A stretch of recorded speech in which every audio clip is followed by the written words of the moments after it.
રાધનપુર ખાતે રામનવમી નિમિત્તે ભવ્ય શોભાયાત્રા નીકળી નગરમાં છવાયું ભક્તિમય વાતાવરણ। પાટણ જિલ્લાના રાધનપુર ખાતે રામનવમીના પાવન અવસરે દર વર્ષની માફક આ વર્ષે પણ ભવ્ય શોભાયાત્રાનું આયોજન કરવામાં આવ્યું હતું।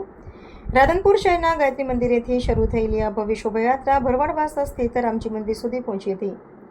શોભાયાત્રામાં મોટી સંખ્યામાં ભક્તજનો જોડાયા હતા અને સમગ્ર નગરમાં ભક્તિમય માહોલ છવાઈ ગયો હતો। વિવિધ આકર્ષક ઝાંખીઓ રજૂ કરવામાં આવી હતી, જેમાં ધાર્મિક અને સાંસ્કૃતિક ઝલક જોવા મળી હતી।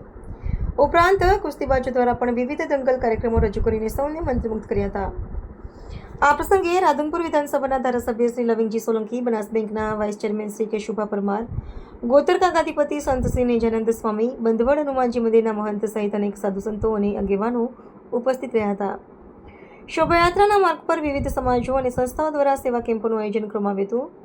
બસ સ્ટેન્ડ નજીક દેવી પૂજક સમાજ દ્વારા ઠંડી છાશ, લાલબાગ વિસ્તારમાં યુવક મંડળ દ્વારા શરબત, જલારામ સોસાયટી પાસે ઠંડુ પાણી તેમજ આઈસ્ક્રીમ સહિતની સેવા આપવામાં આવી હતી।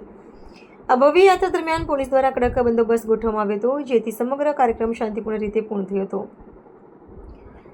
નગરજનો દ્વારા રામચંદ્ર ભગવાનની રથયાત્રાનું ઉષ્માભેર સ્વાગત કરવામાં આવ્યું હતું। ખાસ નોંધનીય છે કે રાધનપુર શહેર કોંગ્રેસ તથા મુસ્લિમ સમાજ દ્વારા પણ શોભાયાત્રાનું ભવ્ય સ્વાગત કરવામાં આવ્યું હતું, જે સામાજિક સૌહાર્દનું સુંદર ઉદાહરણ છે।